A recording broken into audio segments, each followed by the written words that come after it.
Okay, ladies and gentlemen, welcome to Development Discourse, where we ideate for Africa's development. My name is Patrick Okigbo.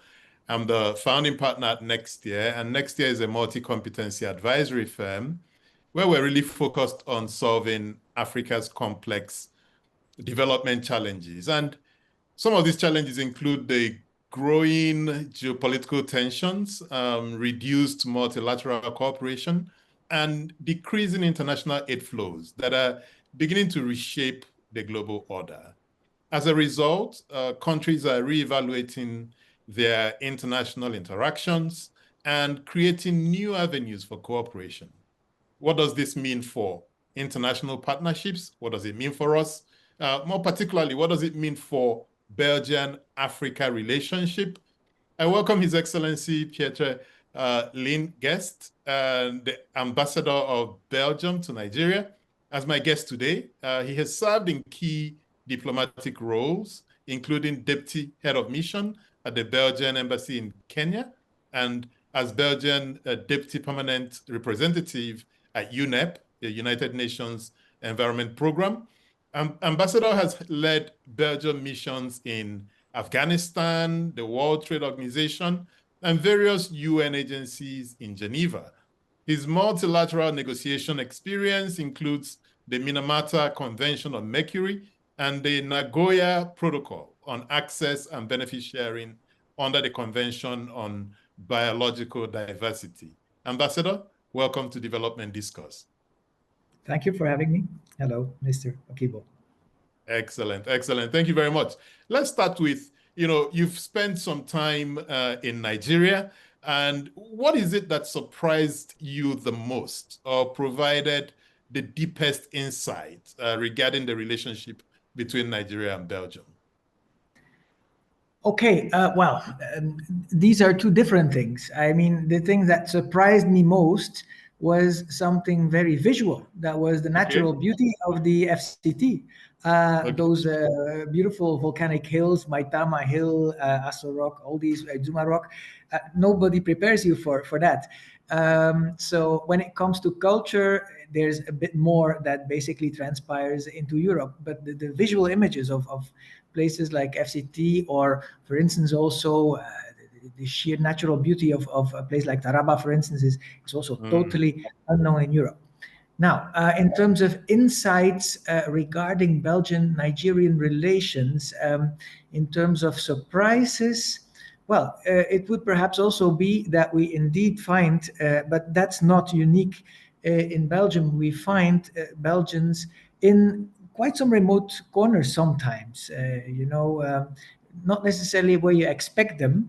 And we also have a very pluriform landscape of investments here. It literally goes from a shrimp fisher with a fleet of around 30 vessels in Lagos to an palm oil plantation in Edo, to two companies that produce the tiling materials, roofing materials in Enugu and Lagos, but also a philanthropist and ex-entrepreneur that builds airports, schools, hospitals in Taraba. So for me, the challenge to go and visit and find out about all these activities is quite a thrill in itself. And the way there's also somebody who manages airports, and they blend in rather well, I must say. Similarly, I don't know whether that was much of a surprise, but so the Nigerian diaspora in Belgium is around 6,000-7,000, at least those that we have officially on record, and they're mostly clustered around Antwerp, the city of Antwerp, the port of Antwerp, which is also, of course, a big gateway to West Africa and to Nigeria. So these are a few things that prior to coming to Nigeria and after first setting foot here on this soil struck me. Interesting. And we've had these diplomatic relations with Belgium going back to the 60s. How has the relationship kind of evolved or progressed from that post-colonial origins to what we have today, our current relationships today? Well, I mean, it's in terms of trade relationships, there's something quite noticeable. Belgium exports 40.1% of all EU trade to Nigeria. That makes it actually the third exporting country to Nigeria worldwide, right after China and India, before the US and the Netherlands and so on. In terms of importing country, we're a little less as a client. We're a bit more modest, I must say, but that fact alone, and it is a bit of a recent tendency also, more something of the COVID years. This exporting enterprise from Belgium to Nigeria, it is also very still mired in fossil fuels stories. Yes. It's refined oil mostly, but it's clear that there are already quite some signs that this is going to change and that it is diversifying pretty soon, and that we also have entrepreneurs from Belgium in the health sector and in the agricultural sector who show quite some appetite in Nigeria. An interesting development in the other direction is also a first Nigerian investment in Belgium. So with the takeover of a plantation group, Nigeria de facto acquired slightly less than 2 years ago also a horticultural firm near my birth town of Ghent in Belgium. So that is now basically a Nigerian asset in Belgium. And I think And that's a good start for the 21st century, and hopefully more to come, because investment should not be a one-way street. Exactly, and that's my next question. So if you look at this great imbalance, between how much we import from Belgium and what we export to Belgium, what do you find to be the most significant contributing factors to the imbalance? Why aren't we doing more? Yeah. Yes, the imports from Nigeria to Belgium are still mostly to be considered in terms of agricultural raw materials. So, and we all know that it's usually the basic raw materials and not the processed goods. So adding value locally before exporting would probably make a difference. That is quite clear. So that's one thing. And then, of course, the whole skewed situation is for the fact that the crude oil is also not being shipped at the same price as the refined oil. So the refined oil comes then back from Europe, and that also makes for this big difference and this imbalance. And of course, with the Dangote refinery coming up to full speed, it should soon also show in the figures. It doesn't quite yet. So in the 2024 trade figures, for instance, we noticed a bit of a drop, a bit of a dip in export from Belgium to Nigeria, but it was across the board, not just for the oil. So I would call that more like a purchasing power dip with the macroeconomic turbulence reigning in Nigeria over the recent period that affected pretty much all importations from Belgium.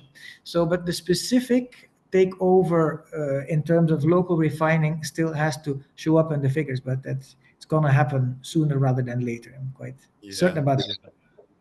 And I mean, so some of these questions I'm asking are really not fair on you, because your job is to ensure that Belgian businesses, do more in Nigeria, etc. But I'm thinking here about how we can work together more to diversify our trade relations.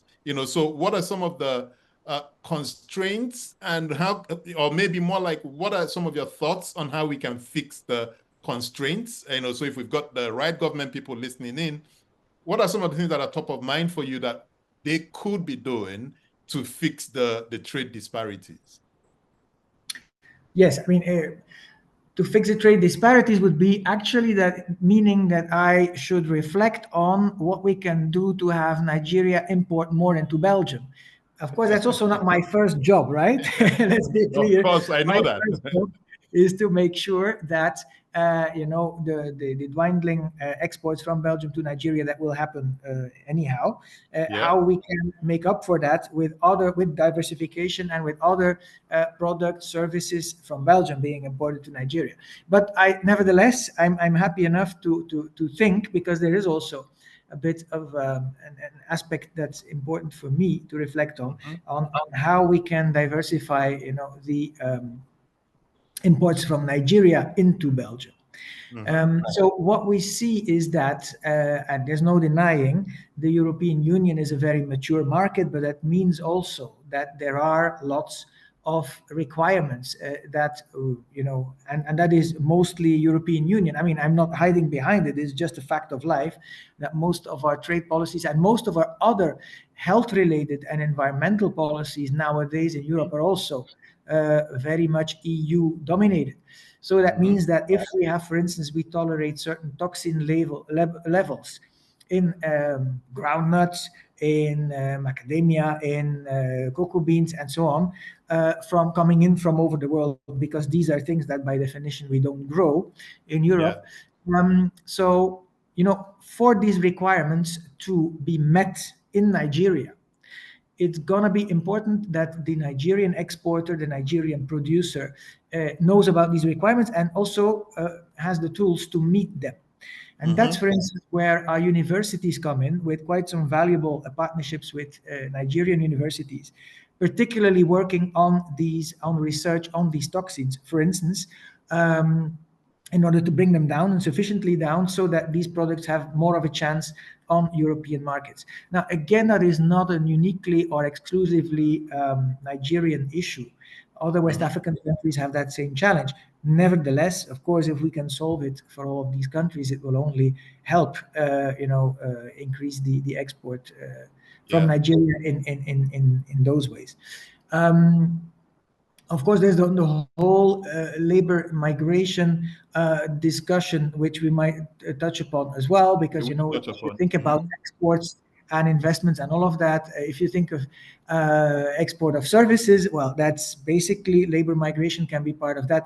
I don't know whether you want to touch on that right away or later in the discussion, but no, definitely... we'll get to it later in the discussion. Sure. I wanted to maybe shift base a little bit to talk about global geopolitics, and the economic shifts that we're seeing on these bilateral relationships and the role of multilateralism in our world today. I mean, you've served in really diverse and challenging environments, like Kabul, and represented Belgium at these multilateral negotiations, etc.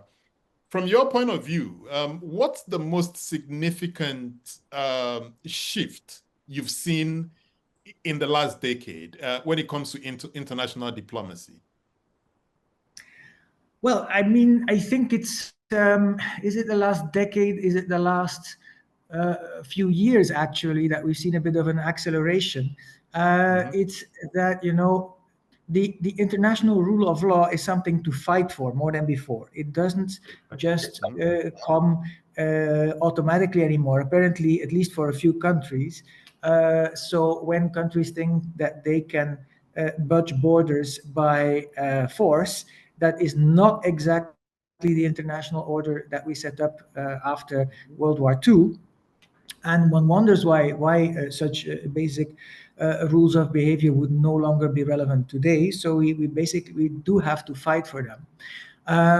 But it goes, of course, much broader than that. If we're talking about the values of multilateralism, it's about some kind of an international rule of law, about fighting for predictability across the board. Not just in mere respecting borders, but also on which terms you trade and so on, and whether it's right or might, that should finally have the last word. From that point of view, I think most African and European countries are basically on the same page. I remember that one of the most eloquent interventions right after Russia's intervention is too much of a euphemism, basically, let's call it an aggression against Ukraine. At the Security Council session in New York, one of the most eloquent intervention came from somebody who I actually also met a few times during my times in Nairobi, Ambassador Martin Kimani, who then later became the Kenyan ambassador to the UN in New York, and who basically said that if we are going to a world where you can, where it's a normal thing to be attacked by a neighbor just because that one is bigger and stronger, then everybody will have to fear somebody, because everybody in one or another way has a bigger neighbor, except for, of course, a few who can consider themselves virtually untouchable by the grace of their size or of their nuclear status, because that, of course, also plays. And then you get into a bit of a depressing state of affairs if the rule of law isn't worth a dime anymore. And yet, we can see that at the time when there's this kind of predatory behavior, both in the corporate world and in the geopolitical world, where some countries just think they can get away with pretty much any kind of a claim or any kind of a behavior, you also see that people still fight for the international rule of law. If I see that, for instance, if the International Court of Justice puts the UK in a position, in an uncomfortable position regarding its occupation of Chagos vis-à-vis Mauritius, and then the UK goes to negotiate with Mauritius and finally finds a deal that is mutually agreeable to all, and that also, more importantly, respects the decision of the International Court of Justice, well, that I think is a clear example to the contrary of situations where countries just transform might into right. And so we have to keep putting the spotlight on those positive examples that still happen, and also coalesce around good behavior more than ever. And from that point of view, Europe and Africa should be natural allies, because we both attach importance to regionalism, both at the sub-regional level, if we're thinking of West Africa, for instance, or regionalism in an AU sense, EU. We also have a bit of a smaller EU, of course, in Belgium, at the Benelux level. So, all these kind of like onion peels, we know how to deal with onion peels. You can have supranational systems that are either stronger or weaker in their ambition and in their scope, but it looks like both of our continents are striving to still get that kind of continental unity working. Now, of course, it's perhaps a little easier if you have, clearly defined geographical borders, like in Africa, as a continent, and in Europe, where it somehow spans into Siberia, and where you then have a country that's a little more uncertain or unclear about either how big it exactly is or should be, or where its rightful place is, and so on. But this is definitely something we should be able to work out. But I think it's actually maybe the biggest question for our generation to answer. So if you look at what's happening today, between Israel and Iran, some discussions on, that's happening because Russia happened, and Russia got just a slap on the wrist. There are increasing chatter around, will China attack? And if that happens, what happens between North Korea and South Korea? And so on and so forth, and China, Taiwan, and etc. So the question, therefore, is what can we do? What can Africa do? What can Europe? This cooperation between Africa and Europe that you so eloquently presented a few minutes ago, in what concrete terms? How can in practice now? Forget the principle now. The practice of it. What can we be doing? To ensure that international rule of law is what we need for all of us to be able to coexist and not cower away whenever the stronger countries sneeze. Sure. Parts of it, of course, in order to strengthen international rule of law, it's abiding by decisions of existing international courts, but also defend those who are under threat. The first one that comes to mind is the International Criminal Court, of course. So that is one of those.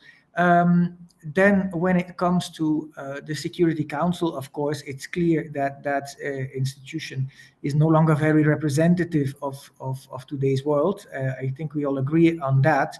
It's normal also that faced with the notion of emerging economies that also evolves into emerging powers, and that you have to accommodate for, power of numbers, and also power of economic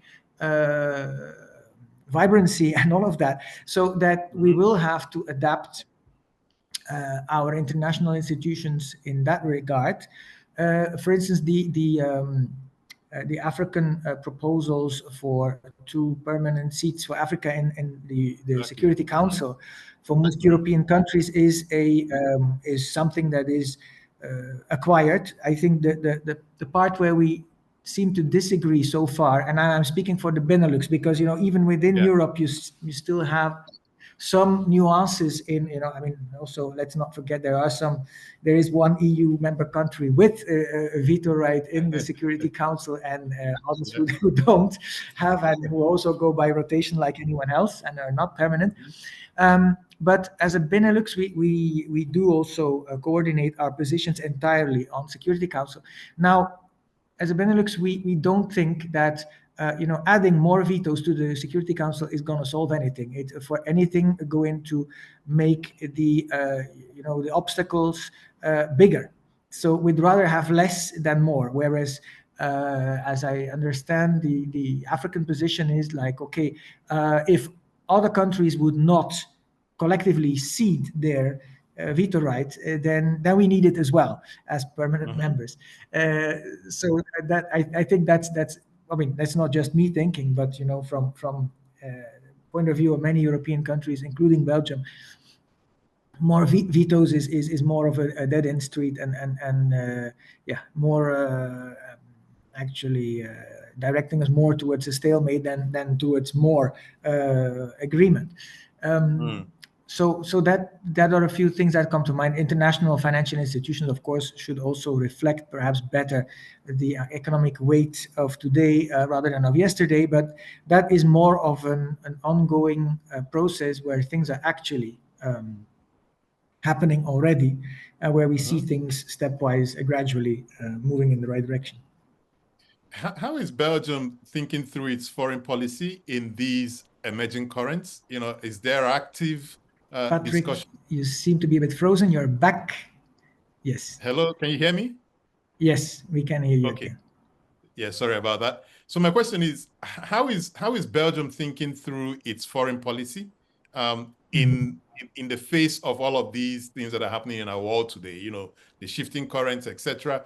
Is there active conversation in Belgium around how it should posture internationally? And if yes, what are the options, and what posture is it looking to adopt? Yes, from taking a little bit of a bird's view, then I'd say, collectively as a world community, we signed up to the 2030 agenda, to the Sustainable Development Goals. There's no reason why we should run away from them. One of the reasons is, Earth is also setting a few hard deadlines to us in terms of climate change, and that also seems well understood in Africa and in Europe, and only in a few other quarters in the world seems to still be problematic to face these kind of scientific truths. So that's one thing, and there are also other deadlines that are more or less stringent, or just the tasks we set for ourselves and the timelines we wanted to move on. So in essence, this is all about how well we defend global common goods, and you can't just run away from shared responsibilities from that point of view. If in terms of GDP you represent something as a country in the world, also in terms of pollution, what that gives you then special responsibilities. Well, I mean, that's basically your part of your responsibility to the world community, and there's no way of cowboying away from that. So we basically probably have to make a few of our commitments a bit more stringent. But even if there are free riders, it's, I think, important to stay the course, because the free riders might change their minds again later on, and then they will find out that, for instance, they don't have the technological edge anymore that we have built by staying the course on these important global internationally set goals that at some point seem to have the consensus and yes, of the world community as such, and of the best scientific opinion that was around. So that's one thing. Now, then when it comes to our two continents and how we can better align, I mean, we're geographically also in each other's extension. So it's not just that we have a similar approach to regionalism, a similar approach in many ways to rule of law at the international level. It's also that we are pretty close to each other geographically, and that, of course, in terms of exchanges, there are quite a few things that are possible. Both in terms of human mobility as in terms of exchanging goods, technology, and all of that. So basically, I would say the possibilities are relatively limitless. Of course, the levels of development are not entirely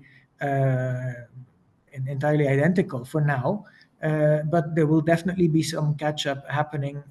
We've seen it with the Asian tigers, and for Africa, it's not a matter of if, but of when.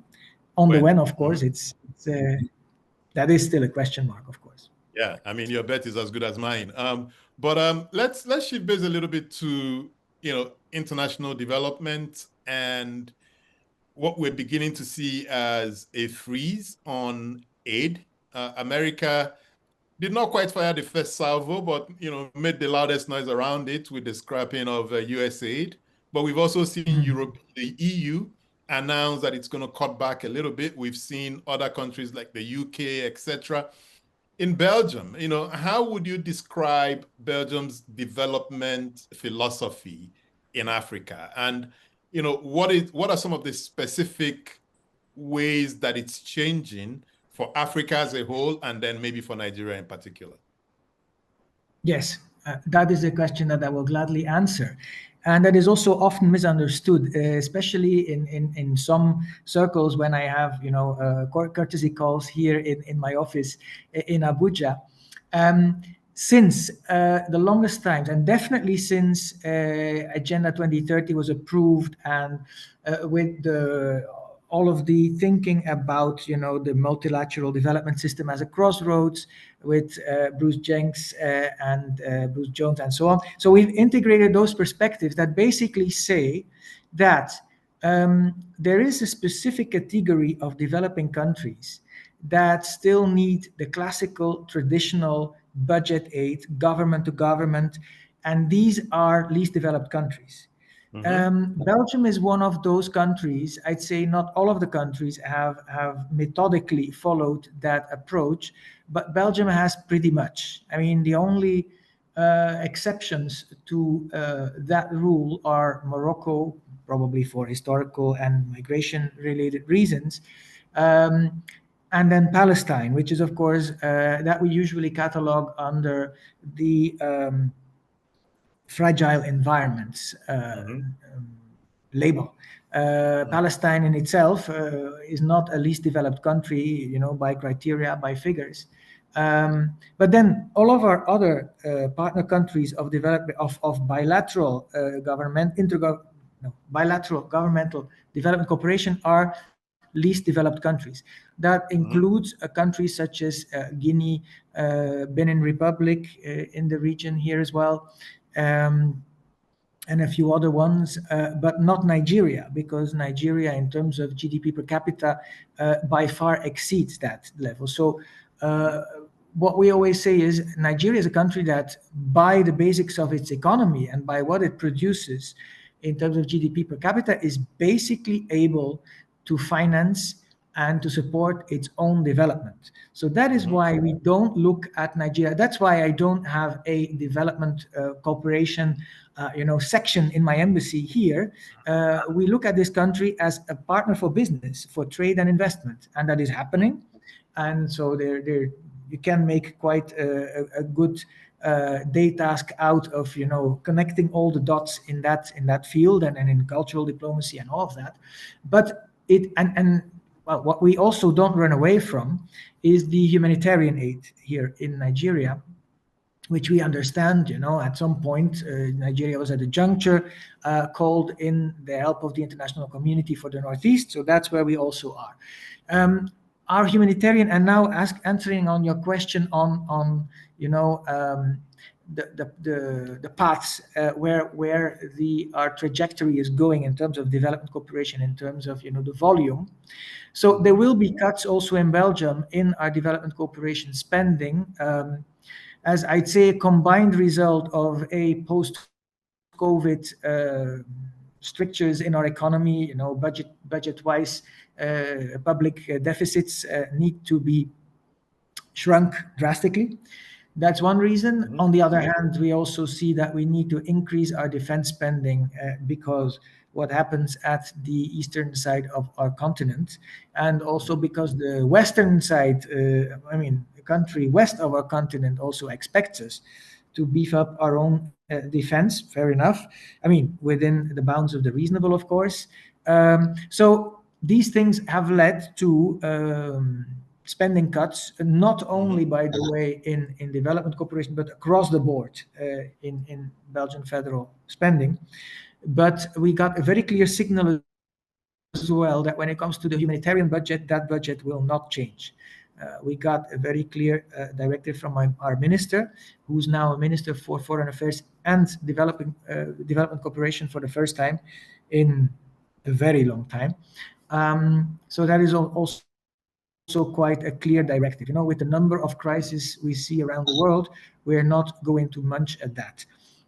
Our contributions to some multilateral institutions development cooperation efforts, though, the so-called voluntary contributions, these will go down to some extent.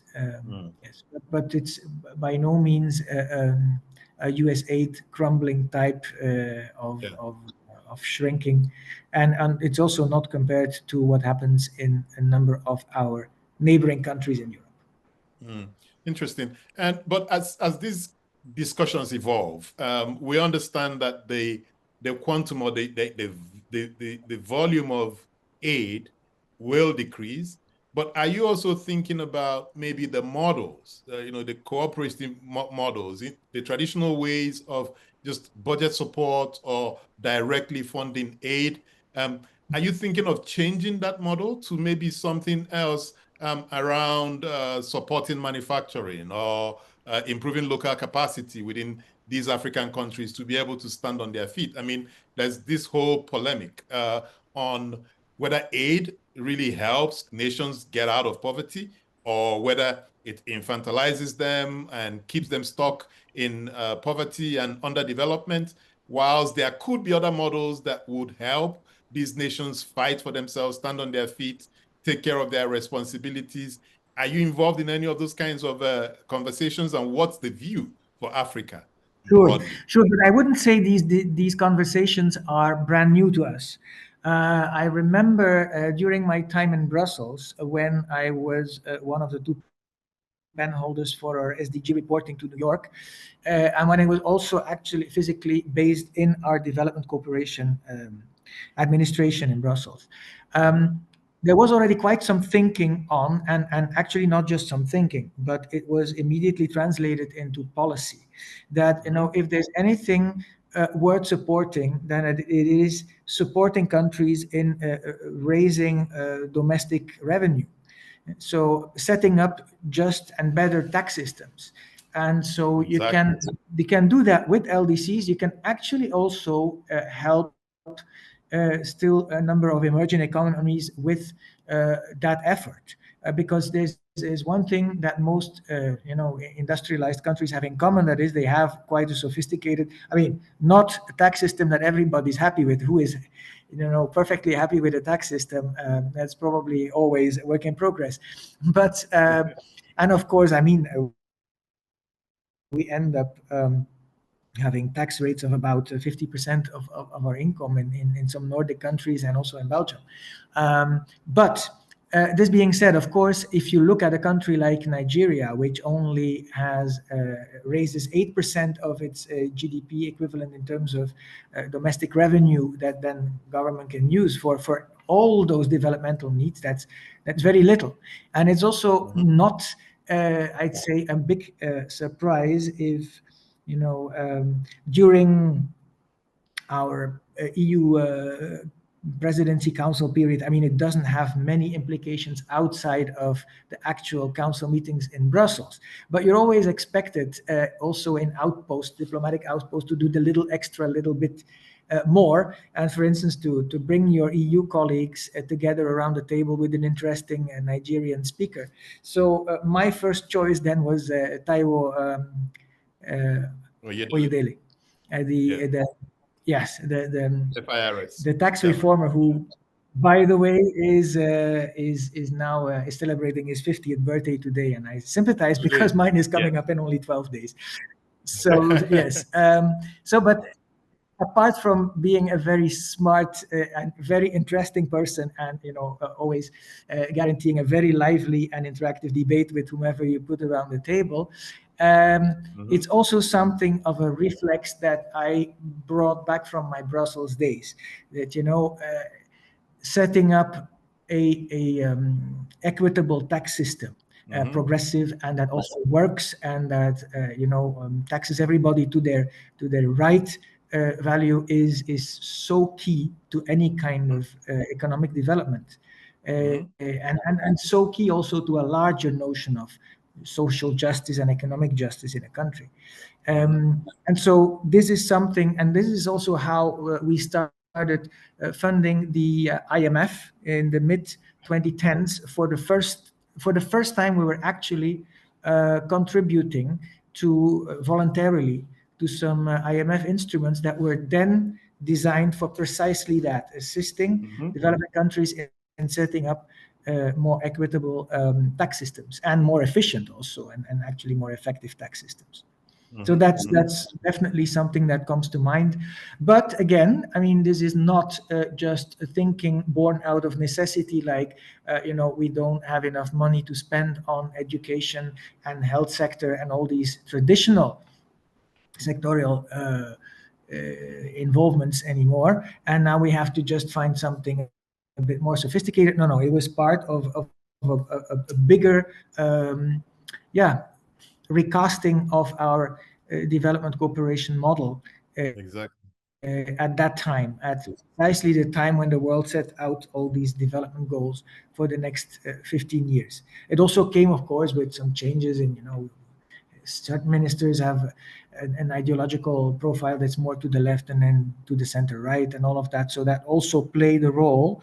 But it was, I mean, we definitely also, I remember, were just looking for best practice internationally. And I remember that we were teaming up very often with the British think tank, the Overseas Development Institute, when it came to both thinking of prioritizing classical development aid to least developed countries, but also in a sense of, what kind of assistance do you actually offer?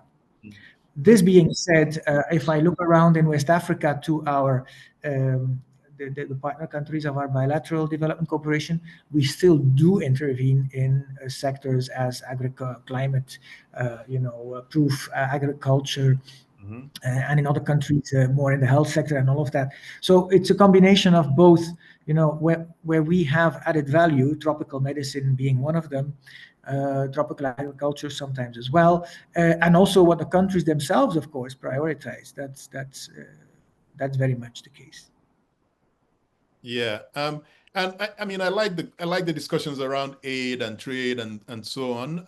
I tend to be more on the side of how do we increase investments in the host country, to see how those people can grow their businesses, create jobs, stand on their feet, and drop the beggarly bowl that they've been holding for a while.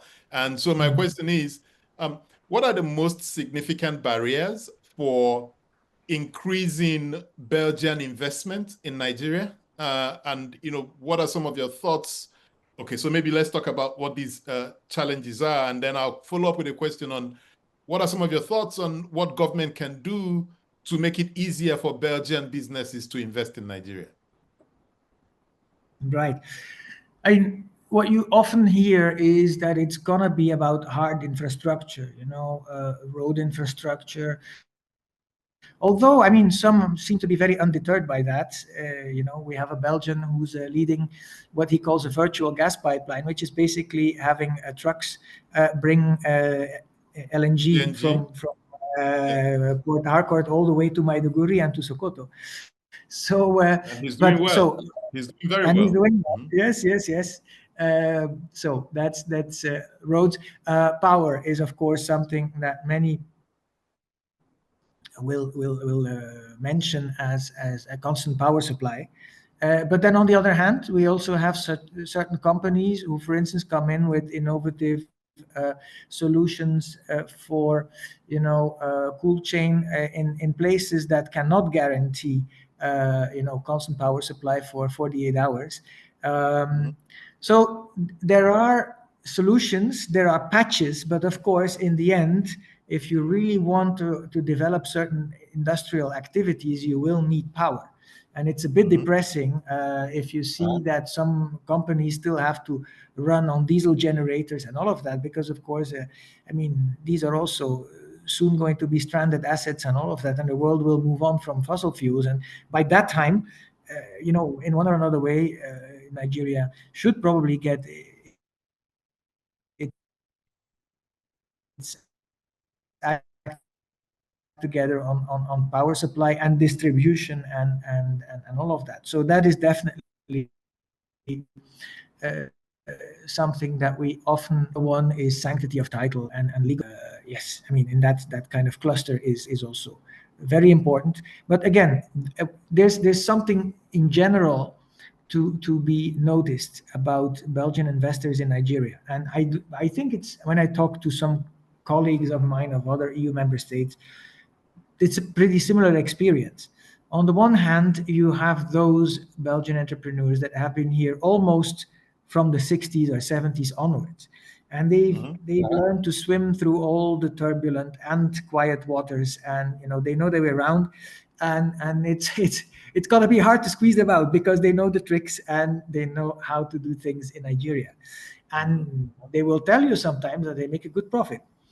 Mhm. Then on the other hand, there's the first movers, those who are coming in with a trade mission and who have a few business contacts but are not quite clear or sure, or also find out soon enough that you need a strong, reliable, and I'd say influent local partner. Otherwise, you don't get anywhere.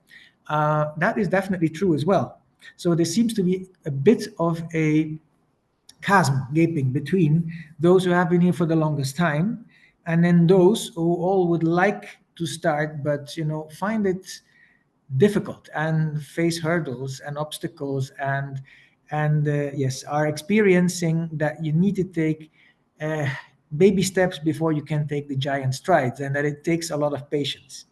That term Mm. is very often used. No, and you're right. You're right. And I think it's to find a way to, get the folks who've been here, long enough to share some of their experiences with the people who want to get into the country, to see that sometimes the news or the image that the country projects outside may be quite at variance, with what obtains inside. Are there challenges? Yes, but are those challenges navigable? Very much so. So I think it's to find a way to match make the people who've been here long enough, to people who are looking to come into the country. But That's if true we, fact. But yeah, can I just add one thing? I mean, we sure. should also be candid.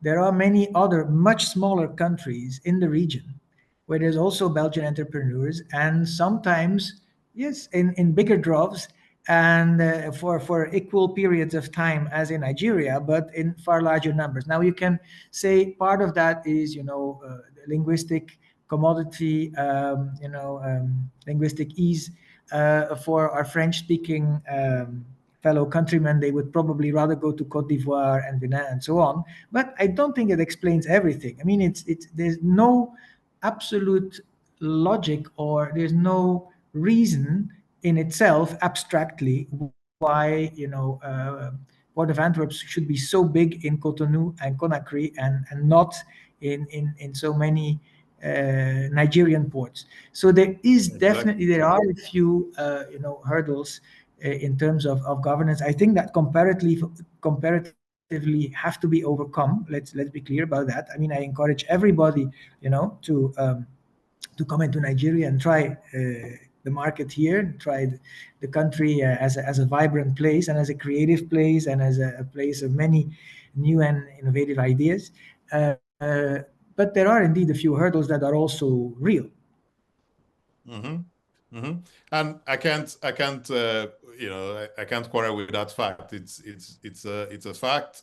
But you see, that I think that there are two Nigerias. So there's a Nigeria where government has a very predominant influence, and then there's a Nigeria where the people have just figured out how to solve problems, how to navigate around government and get stuff done.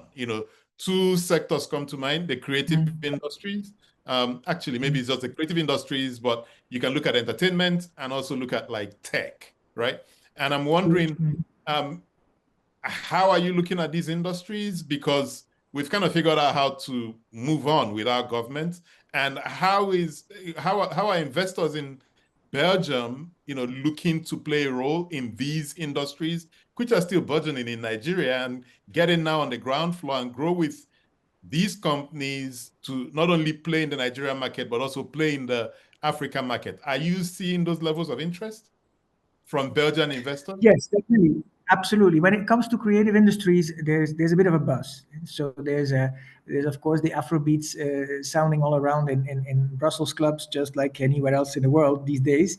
I was also proud to basically discover Afrobeats and certain Nigerian acts like 6 months to 1 month to 1 year before my teenage children did. Usually, the teenage children should be the ones picking up the tendencies before their parents. Now, this time round, I had a little bit of headway there. Well, I mean, but when it comes to bilateral relations, there's a lot happening. I've spent a good part of my time here organizing fashion shows that have blends of Belgian and Nigerian fashion. We had Belgian photographers that were like the biggest cohort at the of the foreign photographers at the Abuja Photo Festival last year. Also because these Belgians have struck very strong relations with the country here, have been around for a while, know how to find all the striking images and all of that. There's Nigerian musicians also living in Belgium that then come and play here again and bring this fusion of all these elements that they picked up in Europe, but also with their own heritage from back home. In terms of literature, we have actually a Belgian Nigerian author that we parade with quite often because we're quite proud of her. She writes in Dutch and in English. So there's in almost every yes, exactly, and in almost every walk of life, you will find some Nigerian creatives or Belgian creatives, symbiosing with the other country. So it keeps me busy. Like in a few weeks, we'll have a workshop for what we call old masters for new masters, where a teacher from the Antwerp Academy is going to teach Dutch and Flemish old masters from the 16th, 17th centuries to young artists here in Nigeria. And there is a bit of, I'd say, neorealism kind of a tradition here in portraying here in Nigeria, and sometimes even with Nigerian diaspora abroad. Kinde Wiley comes to mind.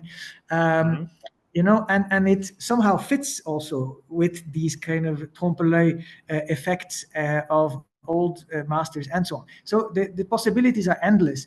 Exactly. Now, does it represent in financial terms enormous amounts? No, it doesn't. But then usually creative sectors, they, as you said, it's budgeting, and also they're usually not, the biggest money-making sectors in an economy either.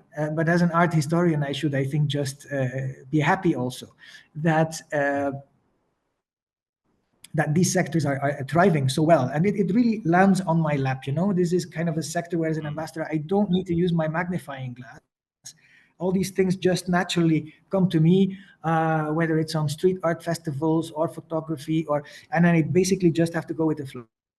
So that creates a good kind of a good feel effect, as an ambassador, as an embassy, in terms of how relations are actually working. Now, technology, it's slightly less so for the moment, I must say. When it comes to, and if you particularly mean IT, for instance, what we see Yes. is, like, there's a Nigerian telecom operator who is about to roll out a new mobile telephony network, and who gets supplied by Belgian suppliers and all of that. So we're keen to see that happen. In the wider technology sense, yes, we can see that either private or public Nigerian players do contract Belgians, be it for environmental cleanup in the Niger Delta, to a host of other things, in terms of mRNA vaccine production here in Nigeria. Of course, also not quite being there, but in the books if all goes well, and other medical appliances and also on. So when it comes to technology in a larger sense, yes, there is some matchmaking happening, but it's not like tech solutions from Nigeria are for now incredibly in demand in Belgium. And it's a bit the same feeling I had, I must admit, during my years in Nairobi. For instance, technical development cooperation agencies of bigger European countries are often getting quite excited about, some tech whiz kids working in, larger African metropolis. But sometimes I wonder how much is real and how much is just also kind of like buzz, and yeah. I mean, I stand to be convinced that what we see there is really a big wave, or just the Yeah. very beginning of it. Yeah. But I want to come back on one thing that we discussed earlier in the conversation, and I think also for fairness sake, I have to bring in. That is, if there's one thing that I need to change the perceptions of Belgians about Nigeria, it would be about the city of Lagos. Lagos still has this, I think, largely undeserved reputation for being very insecure, a place where you need escorts, armed, by preference, soldiers if possible. Of course, that is not it's not bearing any Exactly. relation with the actual current day Lagos. I think it's also not by coincidence that the place that has been a lab for experimenting with fairer tax systems in this country also happens to be the place that, in terms of social coexistence, tends to become one of the more pleasant places of this country. And of course, I mean, there should be no kind of like, you shouldn't paint it too rosy. Of course, it's the living experience of every Lagosian is not going to be heaven on earth yet. There's probably also hardship and all of that. But when it comes to, um, the impression, the feeling of security in day-to-day life there, it's definitely not what most people in Europe still make of it. Even some business people who would be interested to come into Nigeria. So Yeah. that's, I make it a point of honor to correct that image. Yeah, I think it's just a lagging tail on, a bad image that Lagos had for a while. I think Lagos is, light years much safer than Abuja probably is. But obviously, Lagos has that image. But I guess we can work with you to invite a few of the younger ones to visit in December. I think once they experience Dirty December, you don't need any other messaging.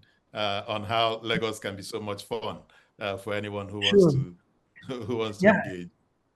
I spent a very nice holiday there. Also, I mean, dirty December is one thing, but I think January is still a bit underrated as well. The Exactly. beauty about January in Lagos is that in the very first days of the year, there's hardly any traffic. You can literally move from Ikeja to the islands in no time, and that's exactly what I did this year. Yes, less so last year when Calabar Carnival was my preferred Exactly. destination, but Exactly. this time round, of course, Lagos January is definitely a must. And I think there's so many other states in Nigeria that are, catching on to, tourism, cultural tourism, and putting in some effort to grow it. I Mm. mean, the Ojodui Oba that just happened in Ijebu-Ode a few weeks ago is fantastic. The color, the music, the people, the cuisine, Mm. etc. And I think the state government is putting in a lot of effort to elevate it as as something on the map for anyone who really wants to experience Africa. Correct, correct. And it's also totally, I'd say, unrecognized yet around the world. Yes. I was shown my first pictures of what a Durbar can look like Hmm. around 2, 3 months before I left, and just by the grace of somebody at the reception in Geneva having some of these pictures on their phones from a friend who had been in Hmm. Nigeria and all of that. But I mean, the reality is people who have no specific link with Nigeria will have not the slightest notion of what it is, Exactly. right? Exactly. So, Exactly. and it's as true for the Durbars as it is for the festivals in the south of the country. Hmm. So there is much to be discovered. And so, Hmm. yes, potential is there. You pointed your finger at that. That potential is enormous. I think both for the natural beauty that I already described at the beginning of our talk, but also for the Exactly. cultural diversity.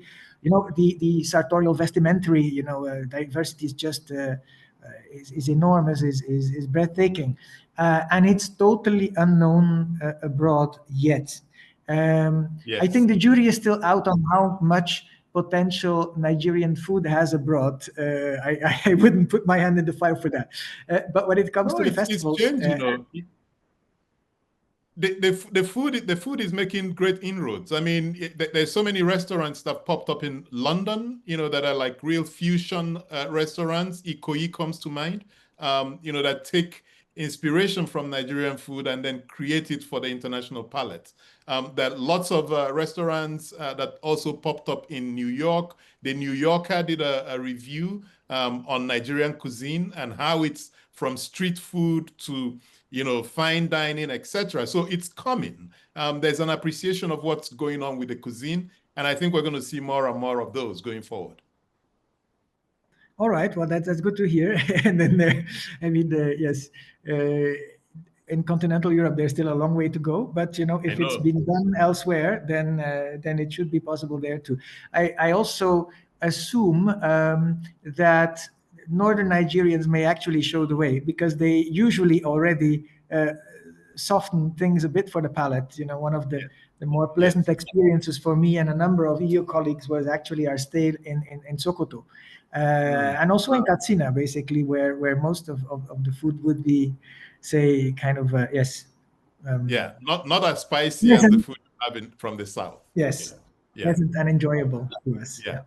So let's talk a little bit about migration. I mean, it's a topic that is often quite contentious. So, how can Belgium and Nigeria collaborate to create legal migration pathways that focus on maybe skills and partnerships for mutual benefit? So really legal migration pathways between the countries. Sure, there's more and more talk about that. And it's also like roughly almost 2 years ago when I attended Ambassador's Days in Brussels was the first time I heard the State Secretary for Migration and Asylum mention legal pathways to that extent. That was at a time when our German and Italian colleagues were already a bit ahead of the curve, I must say, from that point of view. So yes, we of course are all faced with aging societies with specific needs in the labor market, skilled and sometimes even not so skilled, vacancies that need to be filled, sometimes need to be urgently filled. I mean, we are literally faced with a labor market that's now been asking for more recruits that the local market cannot really provide for anymore. Although also all measures are taken to make sure that the chronically unemployed or people who have been on sick leave for long periods can also be reactivated in Belgium. But there's clearly also a ceiling to that. So that's where indeed the legal pathways come in. Now, this being said, I always add, because I think it's also fair to say, it's not going to be a panacea for West Africa as a whole, and even less so for Sub-Saharan Africa.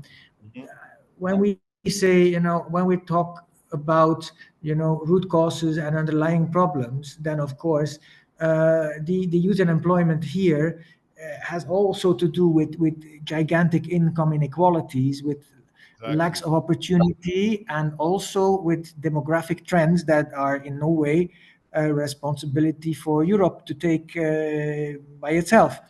So we will probably solve part of the issues with unemployed youth in this part of the world, but we will definitely not solve all of it. That, I think, is an important caveat to bring in right away.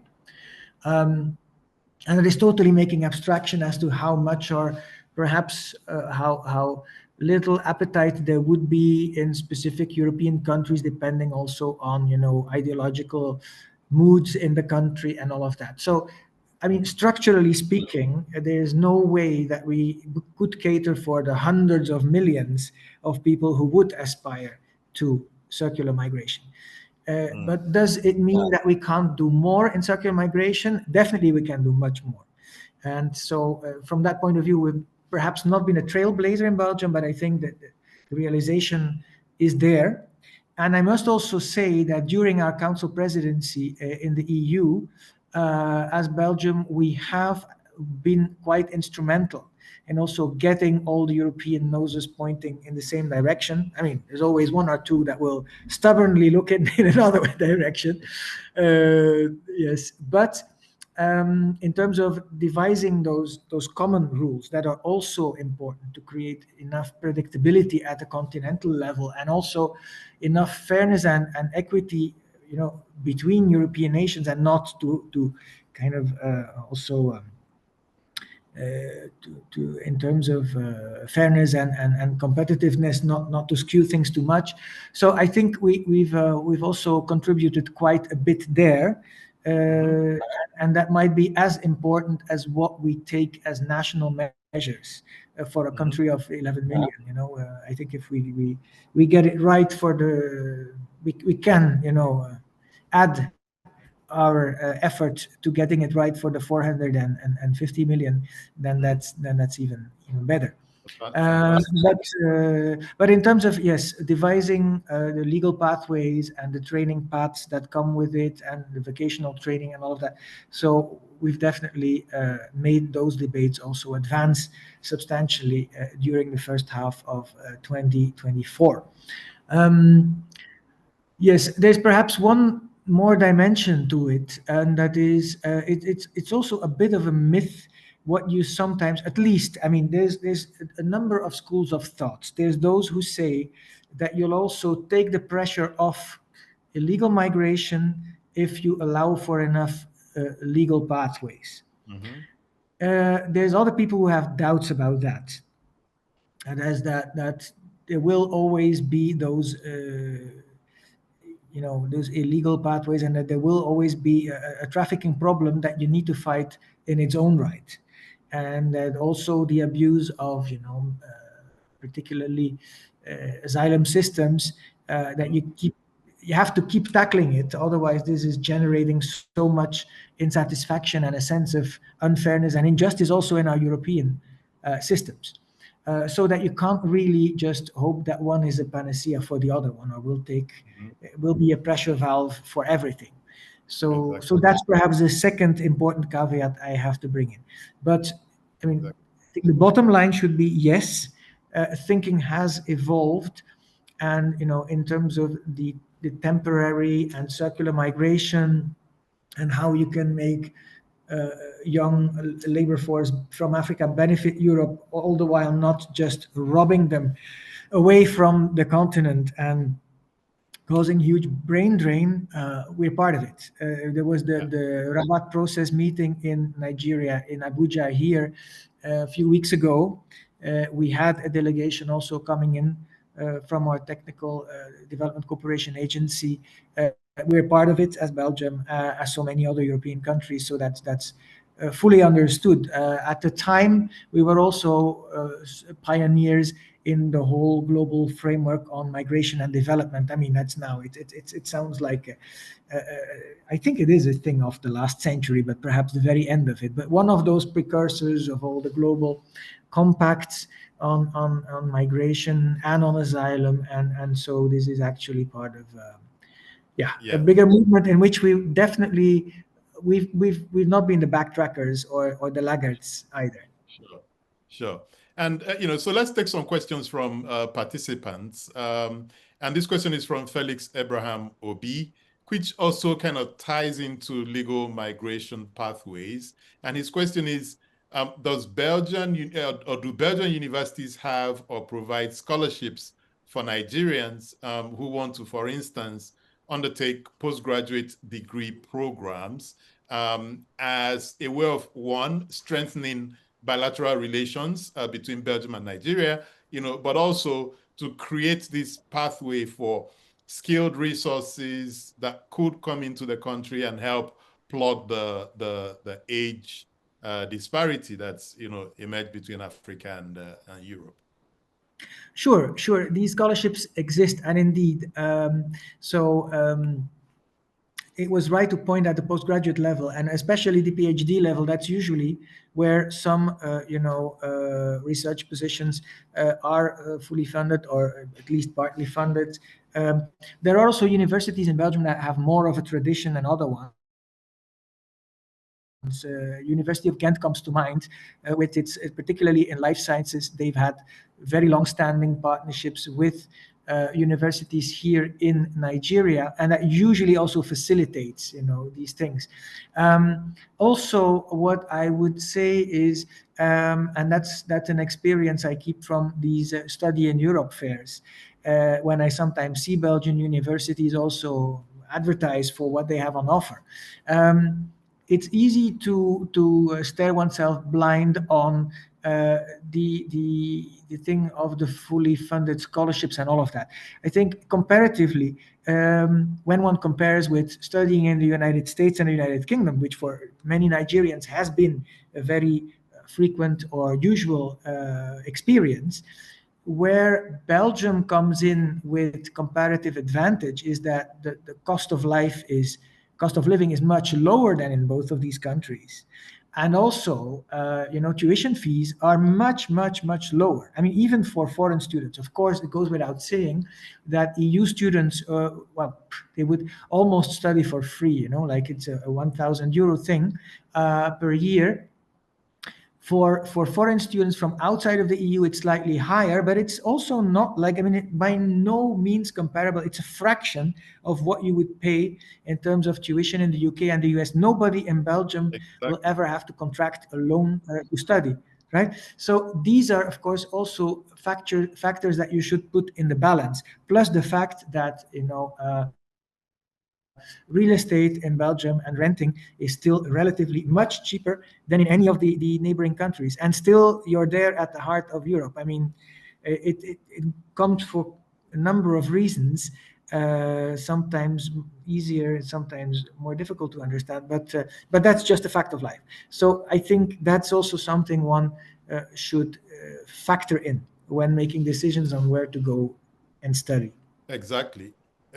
And, one of my partners at Nextier, started his PhD in Belgium. And for sure, he did not pay the kinds of monies that another partner of mine has had to cough up, to get a master's degree in the US, so your point is well taken. Yes, Felix, my son is going to boarding school in the UK, so I feel, that's from September onwards, so I feel your pain.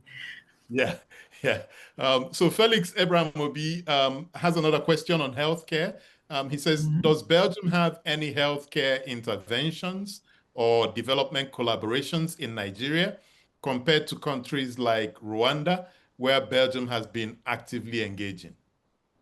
Well, I mean, there the answer is in the extension of what I already explained. Rwanda being one of those least developed countries, according to the UN categorization, there we do have, actually had, Rwanda is a bit of a particular story, but nevertheless, we had a bilateral development cooperation in a number of sectors, healthcare probably being one of them. So we don't have that in Nigeria because, Nigeria not being an LDC. This being said, are we absent from the health sector here? No, we are not. So I referred to that MOU being signed between, did I? No, perhaps I did. Between Minister Ali Pate and a Belgian pharmaceutical firm that can produce vaccines locally in African countries. We have lots of expertise that we can bring in on a corporate basis, but sometimes also really cost cutting compared to the big pharmaceutical majors. So we have a few disruptive actors there. Also in terms of medical devices that could be distributed from Nigeria and all of that. So we are totally part of the narrative on unlocking the healthcare value chain, as President Tinubu has said it in March with Dr. Abdul Mukhtar's private public partnership. So we are definitely in a conversation with them. We will also have a medical pharmaceutical event on Belgian interest in Nigeria in September, co-organized with the European delegation here and with PVAC. But no, I mean, we are not present. We also have, not to forget, Belgian NGOs who are working in Nigeria are almost exclusively working in the health sector. So there's Médecins Sans Frontières in the northeast. There is Revive, there's like doctors' missions that go to states like Taraba, Sokoto for free operations and consults. There's the Damien Foundation in Oyo State, traditionally very focused on lepers. So how do you call it again?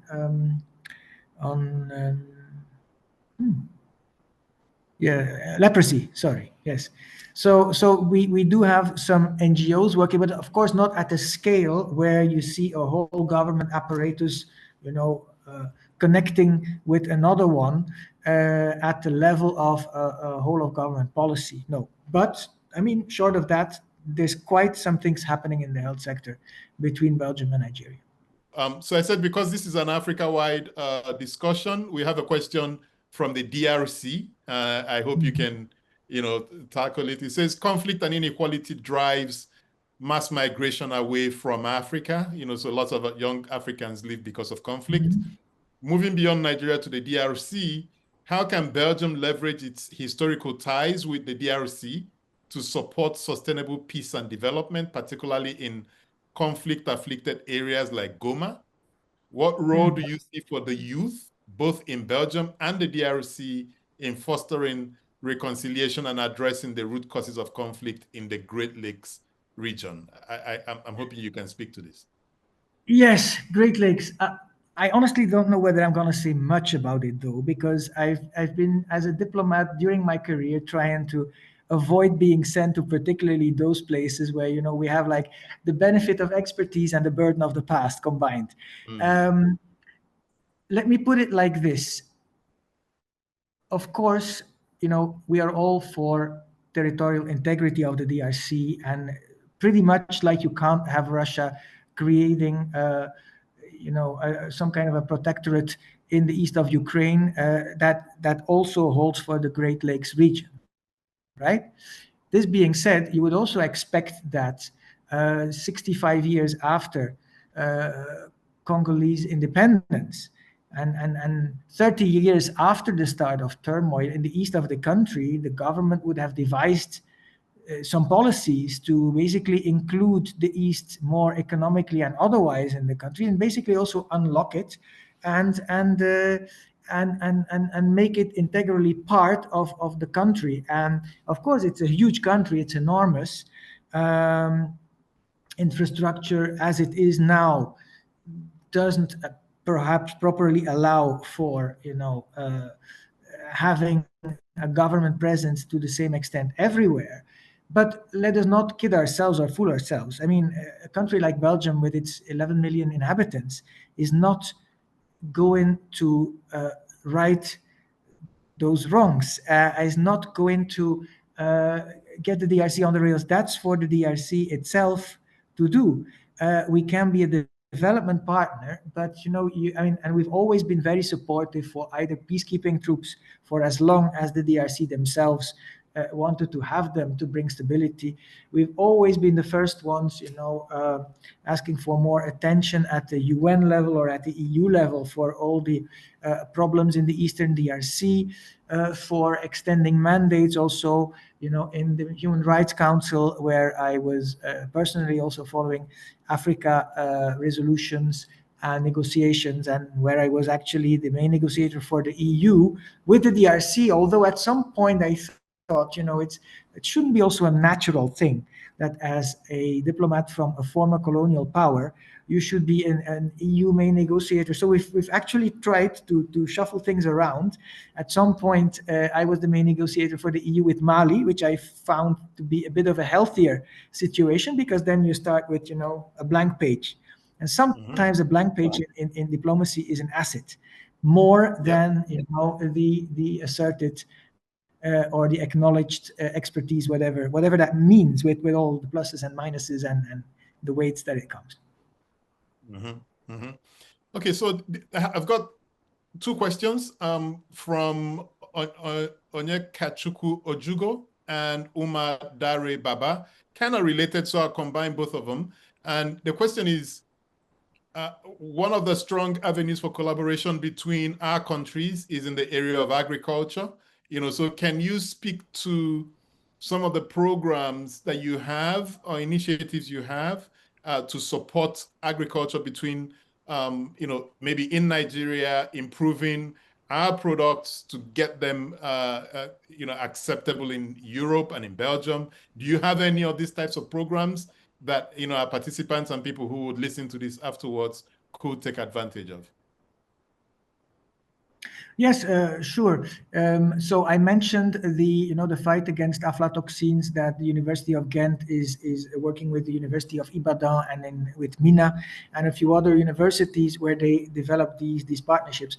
There's also historical partnerships with the International Institute for Tropical Agriculture, and Belgium also continues funding the wider group, the CGIAR group, globally in their endeavors on tropical agriculture. So that's one thing. In terms of programs, well, once again, on the one hand, as a country, we depend a little bit on the savvy and the appetite from our corporate world in Belgium in agriculture. But that's not without saying that we do want to stimulate. So in November, we will have an incoming trade mission in Nigeria that goes to Lagos and to Abuja. And that is going to explore specifically the agricultural sector for what we call first movers, those who are a bit afraid to get wet feet and who have to get encouraged a little more. And the focus there is on agricultural sector in a broad sense. So this is about agricultural waste transformed into energy. Those solutions that then in turn can also power agribusiness plants. There's the thinking about, those startups that work on cold chain. There's companies that have innovative silo solutions that build warehouses and so on. So it's very diverse. It's not just about the chicken farmer who is a bit puzzled that they can no longer import their chickens into Nigeria because of some protectionist measures that date back quite a while. But sometimes it's also about, to what extent can some of these firms then locally process, the kind of the Brazilian thinking on how you deal with agriculture in Nigeria, and find your way either around or suitably firmly within the existing limitations. So I think that's good news. So it's one the biggest region economically from Belgium has decided that the agricultural sector will be the specific focus for the trade mission in November, and we hope that, of course, there's going to be many positive spin-offs. It's first week of November. I can even give you those dates. I think 1 to 4 November or something like that. So that's something to keep an eye on. Excellent, excellent.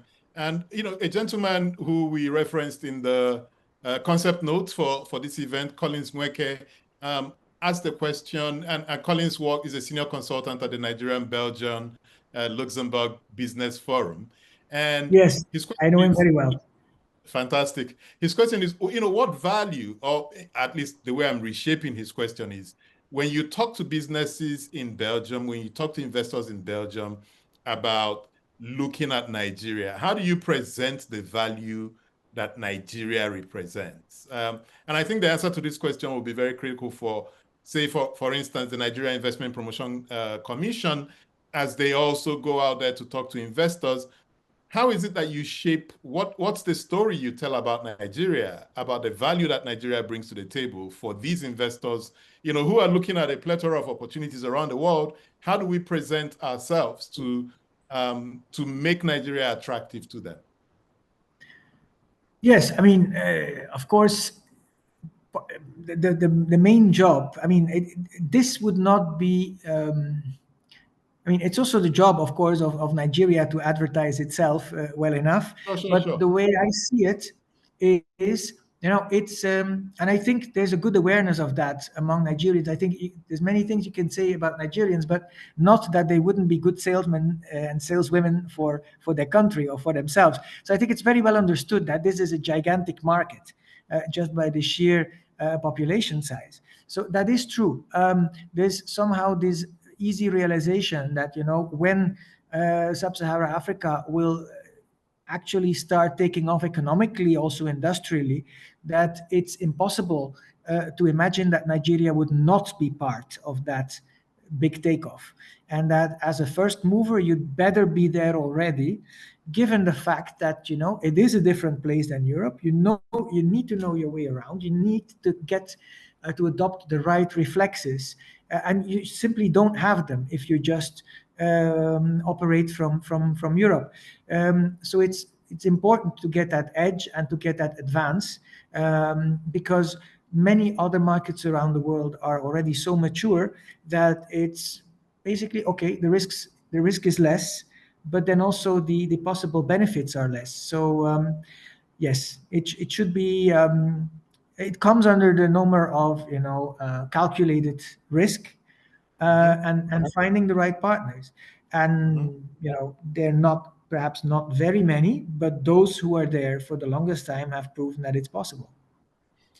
And they also still wait for the big take up and pick up of the Nigerian economy, but eventually it will happen. And I think, I mean, I understand businesses who may decide to wait, but I think that might be a wrong way to look at it, because once it takes off, it's taking off, and it's the people who got in, who would, cash in on those big advantages.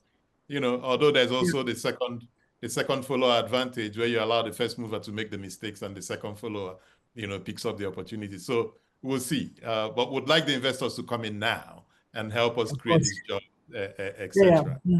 Yeah, what I meant with those who had been around, that they were waiting. I mean, of course, they're not waiting to trade or to invest or to to flourish. They're just probably waiting for that big boom, as we've seen it in Southeast Asia, in other places around the world. And I mean, let's face it, that kind of we haven't seen big African tigers yet. I mean, we've seen it perhaps at the level of Ethiopia and Rwanda for a while. And then Ethiopia, of course, is a bit of a specific story as well, then, because then economically things were working well, but then some other things were again steering in a different direction. So, I mean, it's a bumpy ride, but it's probably, I mean, at some point there will be a big takeoff. And from that point of view, yeah, it's better to be there. Exactly, exactly.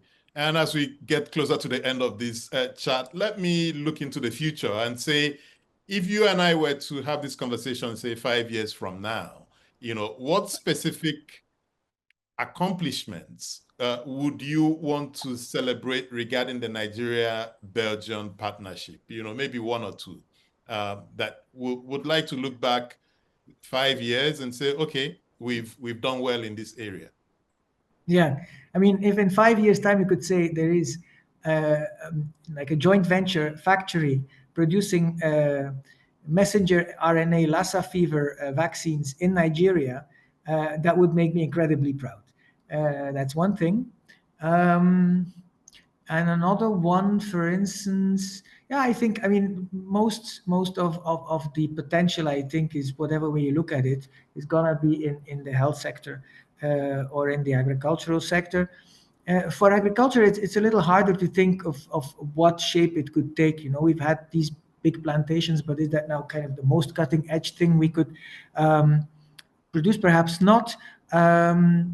Well, yeah, something about, it would be nice to see how some technological solutions from Belgium, thought out in Belgium, but specifically with the African context in mind, would help African farmers in getting better yields, bigger yields, and also, produce adapted to the to our markets, and perhaps also move up a few steps in the added value scale. The way you mentioned the RNA vaccine, it sounds like it's something that you've been thinking about or something that you've worked on. So if I make those assumptions and say, if we had the president of Nigeria today listening to this chat and you were to speak to him directly, what are the top 3 reasons why we don't have that factory already? And what is it that you would like the president to do to unlock those bottlenecks so that the factory can actually be built? Yes, I mean, it's going to be a matter of first building capacity in terms of even just, the knowledge and the expertise, because as I understand it, it's actually degraded since a few decades, probably also because of brain drain and all of that, and neglect of the knowledge base and even of the equipment in some institutions. So that is one thing, but I think it's well understood with this government that there is a bit of catch up to do there. But when it comes to actually, I mean, that's perhaps another question, but when meeting the president, what would I ask him now to really get done? I think of the inland waterways, because we haven't really discussed the maritime sector, but that's one of those things where it's so hard to understand why Niger River is not navigable all the way from Port Harcourt to Lokoja. And if you get that done, then you unlock so much. In certain ways, you don't need all those asphalt or concrete roads, whatever the debates for the one or for the other. But waterborne transport is a much overlooked or underfunded, definitely, stratagem here in this country. It could make so many things happen, and even there, it's sometimes also reverting on a situation that was better a few decades ago. We could automatize many things. We could bring in lots of technology also in how to run ports, and that's also where Belgium could come in. But of course, the first thing is that not only your deep sea ports are reachable. Yeah, I mean, I just wanted to give you an opportunity. Maybe there's something you wanted to speak about that I didn't get to, and maybe you can take a minute to speak about it. Let me see. I think we were fairly comprehensive, actually. You got everything I said about the inland ports and No, that's where it cut off. So if you can take that again, that would be very helpful. Then I have to repeat that. Yes, Yeah. it's when it comes to blue economy, maritime affairs, Belgium has a lot of expertise also to offer. Both in terms of dredging and in terms of port services of all kinds. But it's a bit hard to understand why some maintenance dredging work has not happened. Why a big artery like River Niger is just not navigable all the way from the delta up to Lokoja and beyond. It's one thing to bring all those goods by big carriers in deep sea ports, with maximum berth, but then if they're stranded there and bottlenecked in Lagos and in Onne, then you still don't get where you need. And to a certain extent, the whole discussion on the concrete roads and the asphalt roads, you can do without it if you make waterborne transport a big thing. It's also probably more sustainable. It can nowadays also be powered by hydrogen, as the way we've shown with a partnership with Germany, Denmark, and Namibia, that it can perfectly work also in an African context. There's no reason why Nigeria, with its many financiers and with its big financing sources, should not be able to also take advantage of that. So yes, waterborne transport is definitely, and also inland waterways are probably a much overlooked sector. Exactly. And we hear funds are available, but then of course that should actually also mean that they become available in reality. And that seems to be something where also some improvements are possible.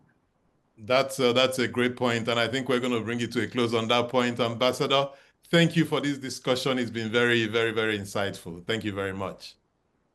Thank you very much for the opportunity. It was a real pleasure. And ladies and gentlemen, that's it for today's episode of Development Discuss. Big ideas, hard questions, real conversations. Until next time, I'm Patrick Okigbo. Let's keep building that society we want to live in. Thank you so much and see you next time. Bye now.